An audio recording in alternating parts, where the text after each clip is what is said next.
I'm Shaun Haney, and this is RealAg on the Weekend.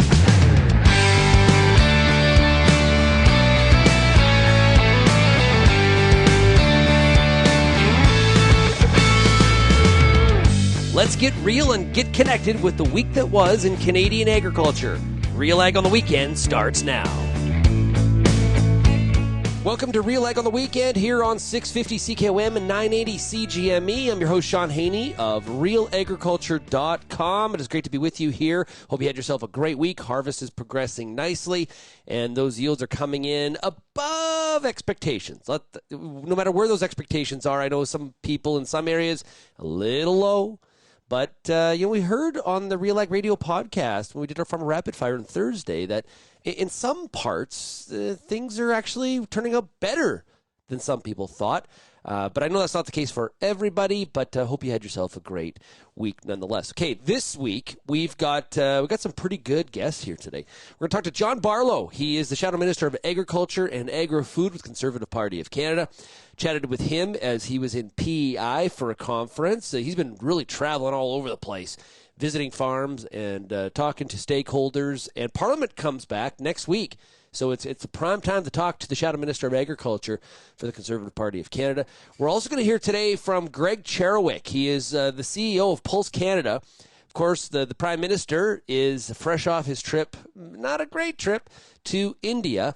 And Canada is one of the countries that is trying to have a free trade agreement with India because it is such a growing economic nation. Pulse crops, very important. I don't need to tell you all that. But things have been kind of stalled out when it comes to free trade with India. And this is for Canada and others, but there's frustration. So Greg Cherewyk's going to share some thoughts on the need to push forward. We've also got some results of a recent inflation study that RealAgristudies did. That's the market research arm of Real Agriculture. And we talked to farmers across the country, and they let us know how concerned they are about inflation. They also let us know about how interest rates that have been rising, how that is impacting their business decisions. So there's that as well. If you have any feedback on today's show, before we get to any of our guests, I want to hear from you. Send me an email, shaney@realagriculture.com. Of course, you can always call the RealAg feedback line as well. It is 855-776-6147. Okay, let's get to my conversation with John Barlow. And I started off by asking John about, hey, listen, we're gonna have a mandate letter for Minister McCauley. And what would John, as the Shadow Minister of Agriculture, what would John Barlow like to see in that mandate letter? Honestly, I hope the mandate letter has an outline for Minister McCauley to get back to the basics, making policy decisions that are what is best for Canadian agriculture. And what I mean when I say that, I want policies and regulations to be based on sound science, consultation, and not ideology and activism. Anywhere from the e-logs to decisions of CFIA and PMRA to trade negotiations. Let's get back to what are the important things, and that everything should have a lens of the economic impact it has on Canadian farmers and producers. But also, we have to have a thought on what is going to be the impact on Canadians and the prices they're paying at the grocery store shelves. Are additional regulations like front-of-pack labeling, fertilizer tariffs, higher fertilizer costs, what impact are those having on the price of groceries at the grocery store shelf? That has to be an overarching theme in that mandate letter. You mentioned affordability and food prices several times. I think it was the FAO last week that reported that global food prices, again, on the decline. I've heard Leader Poilievre talk numerous times. Pierre has mentioned several times about the fact, he talks a lot about affordability. Is that something that you're hearing from? Is this like a winning message from your perspective for your party? Absolutely. No matter where I go, and Shaun, I've spent this summer, hitting just about every corner of Canada, trying to talk to as many farmers and ranch families and agri-food businesses as I can. And affordability is the number one issue that is coming up. Whether that's talking to consumers and the price of groceries at the grocery store shelf, or for farmers who just can no longer absorb these higher input costs. And that starts with the carbon tax and the price of fuel and drying grain and those types of things, which hopefully we'll be able to address in the fall. But there's no question these things are having an impact. I'm looking forward to seeing the Canada Price Index report later this fall, and we'll be having maybe a more accurate picture of where we are. But the feeling is from Canadians across the country is that times are tough and they're finding it hard to make ends meet. And I think you're seeing that with the number of visits to food banks across Canada at unprecedented numbers. John, what is the update on C-234? Yeah, right now it's at the Senate. It's going to be in the Agriculture Committee. Spoke to Rob Black here this week and Senator Wells on the Conservative side, who's leading that through.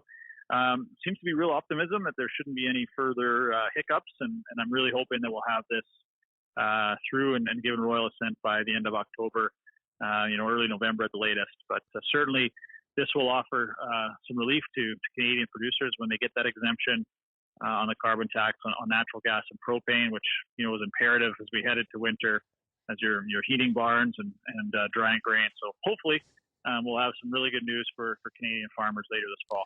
Do you think there was a missed opportunity here to, one of the complaints I've heard from some farmers, more specifically from a drying corn perspective, is that commercial dryers are excluded. They will not get the exemption. Do you think that's a missed opportunity that should have been in this bill? Yeah, I certainly heard that, Shaun, from touring around Ontario in August. And my message to those folks is, to get this through, we needed the support of all the opposition parties, the NDP and the Bloc, and we even have the Greens on side right now. But if we were to expand this to include commercial grain drying, we were not going to get the support of those parties, and this bill would have died. So I know it's not the best, but something is better than nothing. And this is a compromise that, as Conservatives, we had to make to get 234 to the finish line. So I know it doesn't include commercial grain drying, and that's a missed opportunity. But this was the best we could do to get the NDP and the Bloc on side. And my message to those folks is, hey, Conservative government comes in the next year or two, and the carbon tax will be scrapped altogether, and we won't have to worry about it. But as I said, for right now, something is better than nothing. That's a good, yeah. Okay, so whatever has, and you know the inside baseball here better than I do. I remember when Aaron O'Toole was the leader, he had come out with a plan for, I can't remember how that's described. It was criticized for being just another version of the carbon tax. At a convention, was there kind of a plan discussed at all, or has that come out of the party at this point in terms of, or is it scrap the carbon tax and move forward, or is there sort of some sort of system or plan B that the Conservative Party is going to be pushing? Has that been all devised yet? Yeah, no, there's no question. It's not just scrap the carbon tax. We do have to offer Canadians a credible and thorough plan for the environment, and I think you'll see that. The details on that have not been released, but I can tell you we are going through the process of developing our policies and our campaign platform topics right now. That was discussed at length at the convention, and there was some minor tweaks to, I shouldn't say minor. There was some really good discussion on our environment and climate policy at convention. Actually, a few of them were supported by my EDA. It was great to see that kind of discussion, as Conservatives know that our climate and our environment is critical to us, and we need to protect that. Taxes aren't the way to do that. We need to be innovative. We need to embrace new technology. We also have to get rid of, and I hate to be the cliche here, but get rid of the red tape that holds back innovation and commercializing new opportunities and new technology. So it was a great discussion, good topics, and some ideas certainly discussed.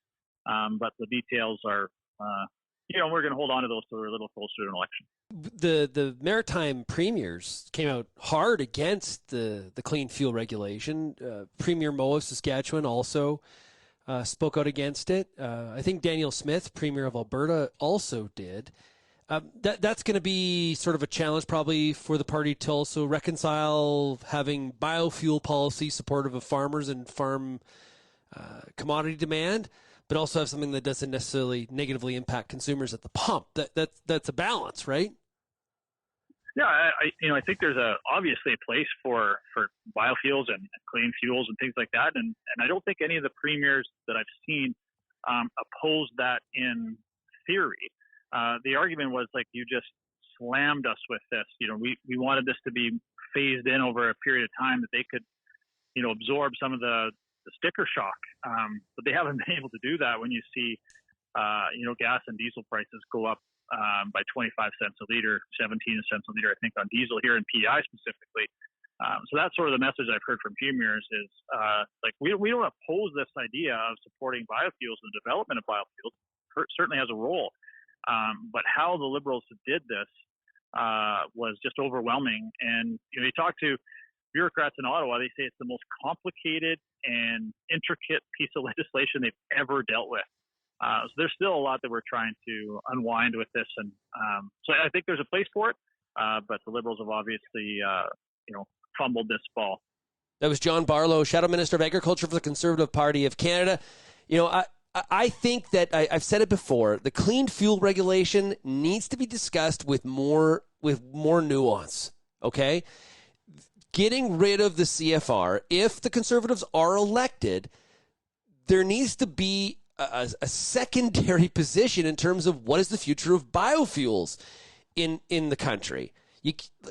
Too many times it's all being wrapped up into one lump, and there's more to this. And when we saw Premier Moe speak out against the CFR, even he did not say, hey, I'm against the CFR, but I'm still pro-biofuel because, hey, here's a big secret for you. The reason that all these companies are investing in building all this crush capacity for canola in the province and across Western Canada is because of things like the CFR. If we don't have a secondary position, or here's what it's going to look like, a simpler piece of legislation, then that investment's not going to happen. So I continue to be on this soapbox. I actually had supper last night, and the guy was sitting beside, we were talking about this, and he's like, the guy beside him said, "What are you guys talking about?" Oh, he said, "Sean's on the soapbox again about the clean fuel regulation." Okay, let's take a break. When we come back, we're going to talk about a RealAgristudies inflation study and find out how rising interest rates, I should say, are impacting your business decisions. You're listening to RealAg on the weekend, 650 CKOM, 980 CGME. If you're involved in the agriculture industry, it's important to stay informed on all the latest issues affecting your business. At RealAgriculture.com, we offer fast, reliable news, information, and insights to help you keep on top of all of the latest in Canadian agriculture. Visit RealAgriculture.com and sign up for our free daily newsletter covering everything from news, agronomy, animal agriculture, and much more. Visit RealAgriculture.com/subscribe today. There's a reason we call it the Corn School. Videos on everything from planter setup, weed control, field trial results, yield strategies, and so much more.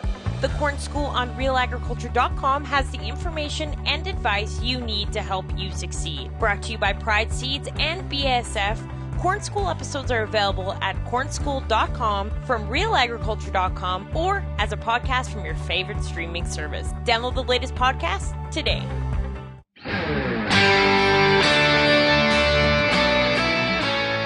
In early September, RealAgristudies did a market research study talking to Canadian farmers and ranchers about their concerns over inflation. And what's interesting is that when we look at the results of over 500 farmers across the country answering the survey, it's the RealAgristudies Insights panel. You can find out more by going to RealAgristudies.com. No real difference between Western and Eastern Canada when it comes to the concern about inflation. Both sides of the country either somewhat concerned or extremely concerned. And actually, we did the same study back in April of 22. So the overall concern is still there, but I would say the severity of the concern across the country has somewhat receded, if that's the fair way to look at it. And what's interesting is when we get a little bit deeper into it and look at how it's impacting how people are managing their farm business, what we found is, so here's what we asked. This is a statement, and the people had to either agree or disagree, okay? My business has significantly adjusted spending in 2023 in response to inflation. 25% said completely agree, 39% said somewhat, and then may or may not agree is basically a neutral position is 21%, and then a very small amount disagreeing with that statement. Increasing interest rates have prevented me from pursuing otherwise planned farm growth. 30% saying completely agree. 29% saying somewhat agree, and it really starts to tail off after that. So a lot of, I think there should be some concern from the services and stakeholders that are selling farmers' products and equipment and all those kinds of things, because it looks like there is a real retrenchment here. And one of the things we kind of weren't able to pull out of this, but I think is really, really threaded throughout, is the fact that farmers are concerned about inflation because it's the rising costs. So you think about fuel, you think about fertilizer, you think about, for sure, equipment, no question about that. That is a part of the profitability equation, right? So we've got revenue, and there's concern about what is the direction here going forward for not only the back end of the marketing season for the 23 crop, but the 24 crop for sure. A lot of questions about demand out there from a global perspective, as Canada is an exporting nation. So we've got revenue that's a question on the decline. We've got rising costs. Now, those two things, when you do the math, that equals out to farm profitability, which in the U.S. and in Canada is somewhat under threat, and it is compressed margins is really what people are trying to deal with. Now, there's compressed margins that are still positive, or there's swinging the other way. And so it was 2021. Who will forget that? Bad drought, right? If you did get a crop, you were still running on the old input costs from the year prior, for the most part, because crop prices spiked. Well, costs really hadn't caught up yet. Well, now we're on the backside of that potentially, and farmers are really, I think, concerned about being caught on the wrong side of this, where revenue goes down and costs stay high, and that doesn't work out well from a profitability standpoint. When we said increasing interest rates have prevented me from making capital investments, like, for example, equipment, 33% of farmers saying I completely agree. Okay? Somewhat agree was 30%. Neutral was 18%. And then somewhat disagree was only 13%. And then there's 7 that completely disagree. So clearly this is on the minds of farmers from a spending perspective. So this is something that's going to create probably, farmers may be not that aggressive this winter when it comes to some of their spending based on what they told us here. We'll have to see if that's what the reality is in the go forward when all things are done, and we can look at sort of the reality of it all. If you have any questions about that, send me an email, shaney@realagriculture.com. Hey, we got more coming up here on RealAg on the weekend. Coming up next, it's Pulse Canada CEO Greg Cherewyk. We'll be right back right after this here on RealAg on the weekend, 650 CKOM, 980 CGME.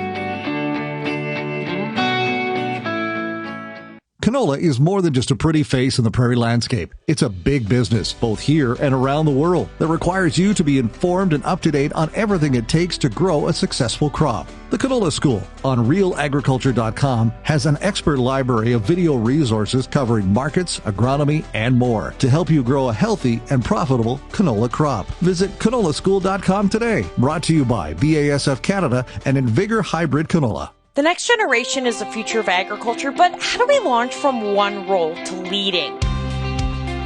From succession planning and family dynamics to understanding finances and making the tough calls to discovering paths others have taken all through agriculture, the Successors Podcast covers it all. Tune in with me, your host, Kara Oosterhuis, simply by searching The Successors on your favorite podcast platform, or you can find it by visiting www.realagriculture.com. Whether you're seeding, harvesting, or anything in between, The Wheat School on RealAgriculture.com has you covered. Timely agronomic information from industry experts available online anytime. Give your wheat crop a good start and a great finish with the Wheat School on RealAgriculture.com. Brought to you by C&M Seeds, Syngenta Canada, and the Alberta Wheat and Barley Commission.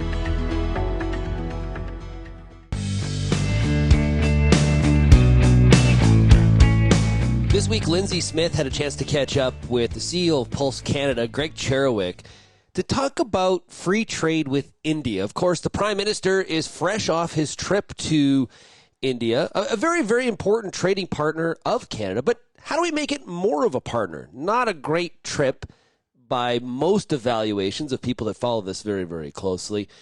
For provinces like Saskatchewan, though, it's critical. It is absolutely critical that we continue and build on the ability to get products like pulse crops into India.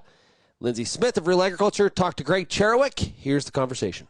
So, we've been involved in, and we as a country have been involved in a free trade negotiation and a discussion with them really dating back to 2010. Things got paused, for the first time back in 2017. They were brought back online, in particular because Minister Ng, Minister of International Trade, really leaned into this file. And throughout the course of the pandemic, made it a big priority to engage with her counterpart, Minister Goyal in India. And she, to her credit, picked up a lot of momentum on this to the point where, we were now back on in terms of free trade discussions and started pursuing what was called an early progress trade agreement. So, for the better part of a couple of years now, we've been talking about that. And over the course of the last year, since 2022, there have been a number of rounds of negotiations related to this early progress trade agreement. So there have been 9 rounds of negotiations, and the ministers have met on numerous occasions. They're very close, both traveling to each other's market a number of times. I think they've held over the years a total of 6 what they call ministerial dialogues. So lots of attention, lots of regular meetings and regular contact between the two countries, and a lot of work on the part of negotiating teams to try to arrive at, again, what they call this early progress trade agreement, which is not a comprehensive agreement, but it's meant to address the few issues that will really give both countries a sense that we're committed to a broader agreement and that we can make progress. And, from our perspective, pulses have to rank very high on the list of priorities for Canada and India because, again, it is, the single largest trade interest from Canada to India, but we also have a very symbiotic relationship when it comes to pulses. Canada has supplied over 50% of the import market share for pulses over the course of the last 20 years into India. We traditionally supply the gap between what India can produce and what it can consume.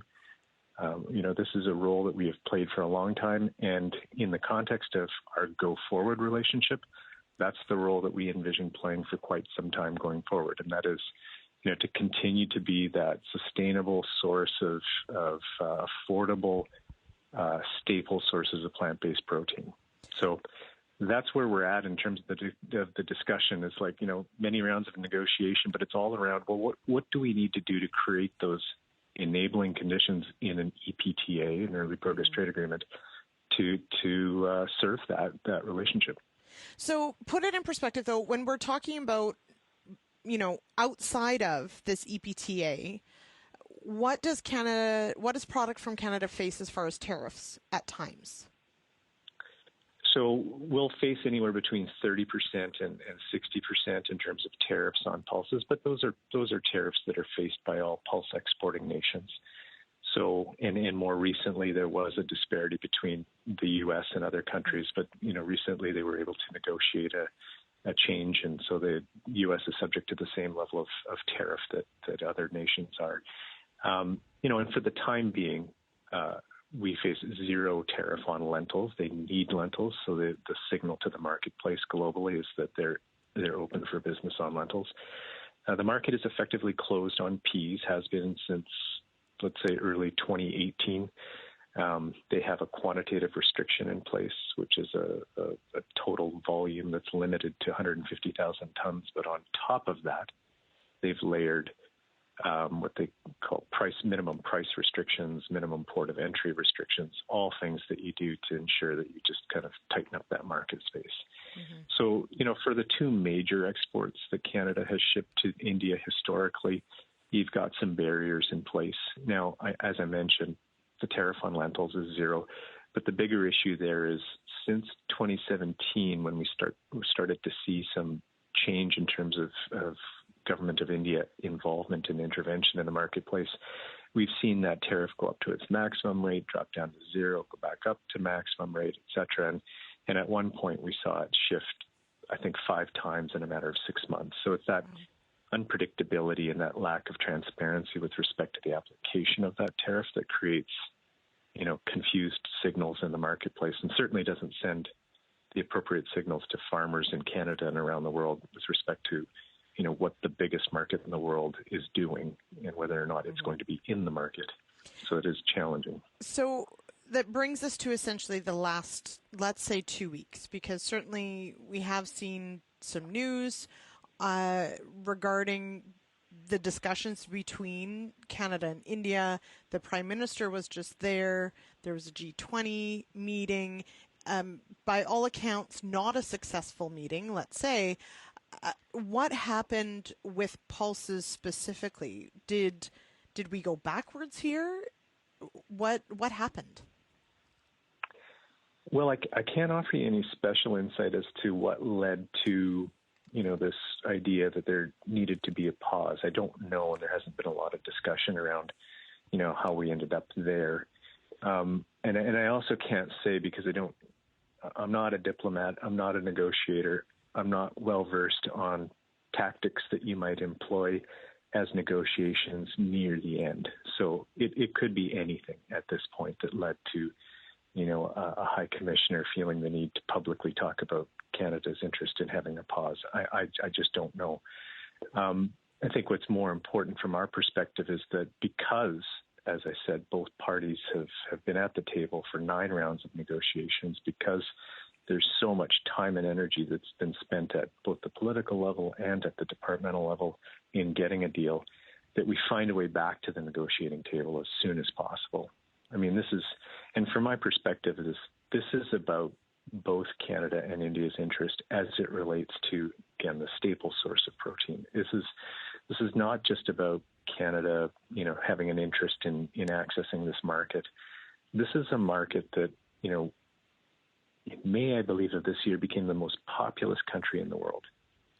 It is a market that is the 5th largest economy in the world, with increasing disposable income. More of that income is going to be spent on food in a market that's largely vegetarian. That means more spent on pulses.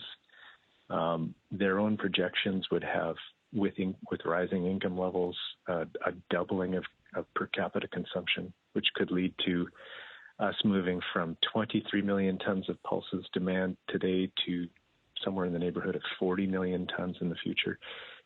All of that says this is a relationship that's going to continue well into the future. And this is an important alliance in terms of, again, securing supply chains so that you have access to these products 365 days a year.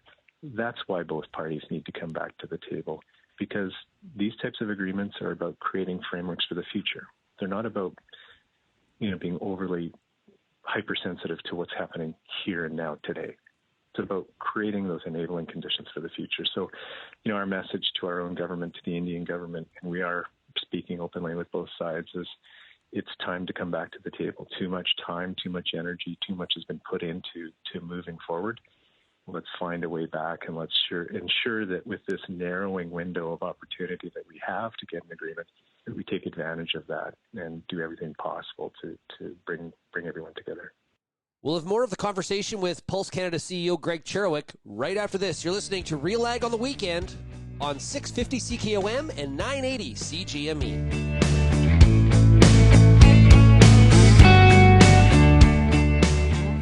Hi, I'm Lindsay Smith of RealAgriculture.com. Join me Monday nights at 8 p.m. Eastern for The Agronomists. Canada's only live, interactive, agronomy-based show. Each week, we answer your most pressing questions with a rotating panel of agronomists, researchers, and extension staff from across Canada.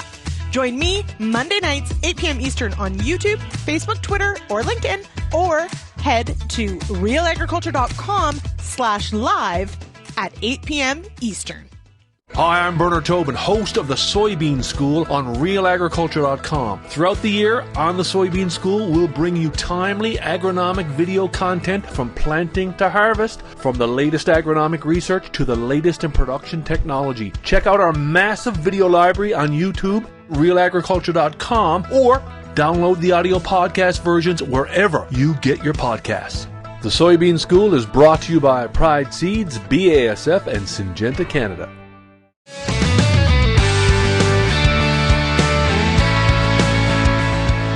Let's get back to the conversation that RealAgriculture.com's Lindsay Smith was having with Pulse Canada CEO Greg Cherewyk about the importance of building a free trade relationship with India for pulse exports. So Parliament resumes next week. Obviously, this is top of mind for Pulse Canada. What's sort of the next steps as far as with Parliament sitting? Who do whose phone are you calling every single day, pushing this forward? What happens next? No one's safe right now. I mean, good for you. We're speaking quite openly with, of course, agriculture and international trade. Those are the two departments that kind of lead this file from our perspective. And with the new ag minister, it's not so much about starting from square one, because Minister Macaulay was actually active on this file when he was in the role prior to moving on. Prior to Minister Bibo. So he understands this file. He's been in India. He's been in high-level discussions regarding the Pulse file in India. So this is a bit of a refresher for him. So we're working with his new chief of staff and his team there, and we'll ultimately be meeting with him to talk about the importance of making progress on this file for pulses. And it's also, yes, international trade is leading this deal, but there's an important role for the Ministry of Agriculture here too. There are other moving parts that need to be considered, things like memorandums of understanding that come along in conjunction with these trade agreements and annual work plans that need to be looked at. And those would be something that we would hope the Ministry of Agriculture could take a lead on from our perspective. So we'll be working with Minister Macaulay and his staff. We'll be, of course, in close contact with Minister Ng and her team as well. The ag negotiators have been very good. They work with us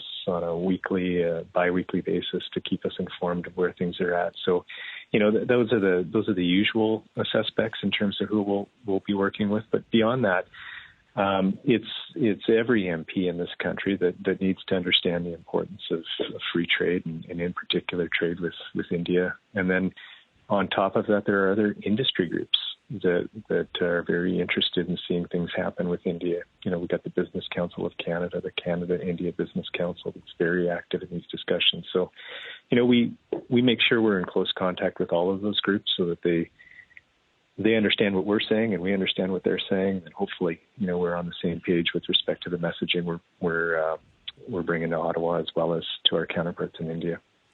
All right. We shall keep close tabs on this and see where it goes, of course, when Parliament resumes next week. So, Greg with Pulse Canada, thank you so much for joining me on the show today. Thanks, Lindsay.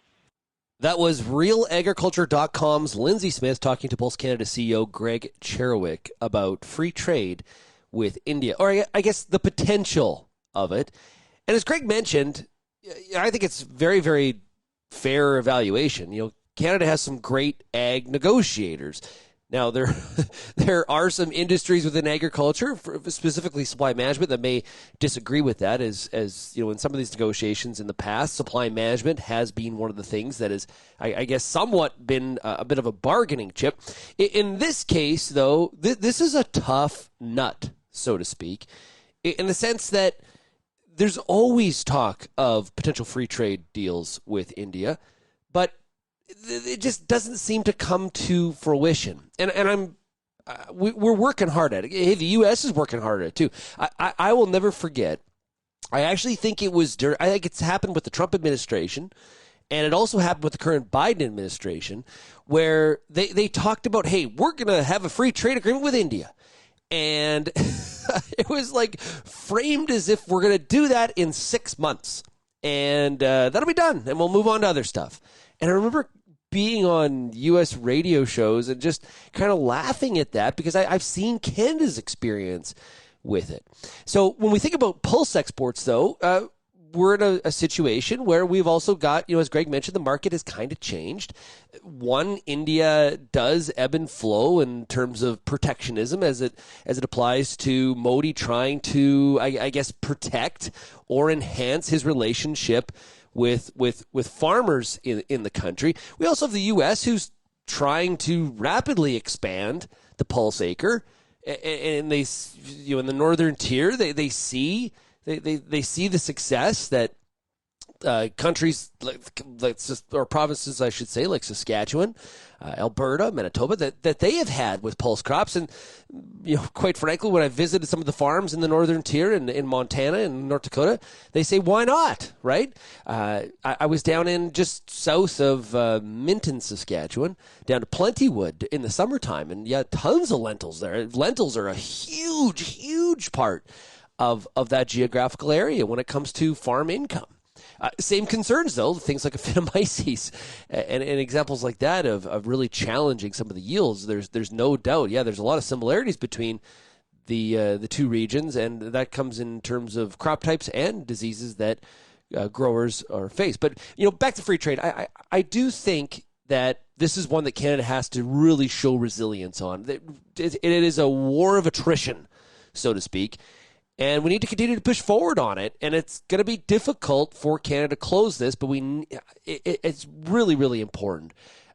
One tip might be, and he did mention Trade Minister Ng and did mention Mr. McCauley, Minister of Agriculture and Agri-Food. And McCauley's been, this is 2.0, right? He's been in this role before, so he's very familiar with the file. Let's have them working on this, and let's just keep the Prime Minister as far away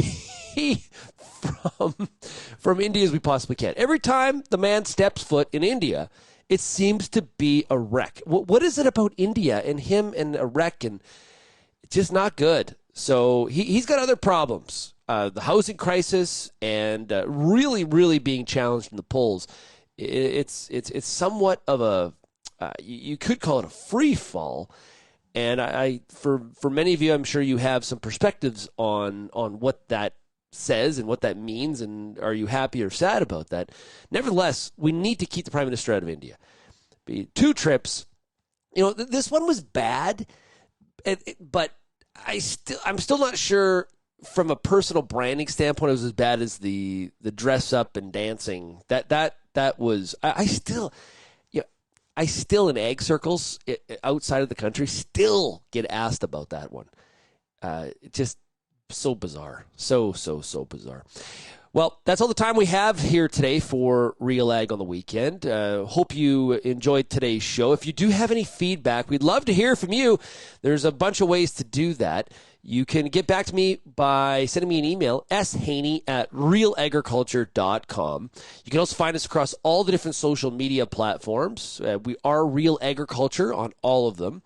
You can also call the Real Ag feedback line, 855-776-6147. And do encourage you, if you don't get our emails, we send out a daily email for Western Canada.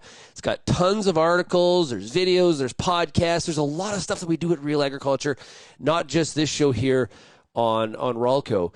You can go to realagriculture.com/subscribe, and you can choose whether you want to get machinery or cattle or just the Western Update, whatever you want. And encourage you to do that and check out realagriculture.com. Thanks, everybody, for getting real and getting connected with Real Ag on the Weekend here on 650 CKOM, 980 CGME. I'm your host, Shaun Haney. Enjoy the rest of your weekend, everybody. Cheers.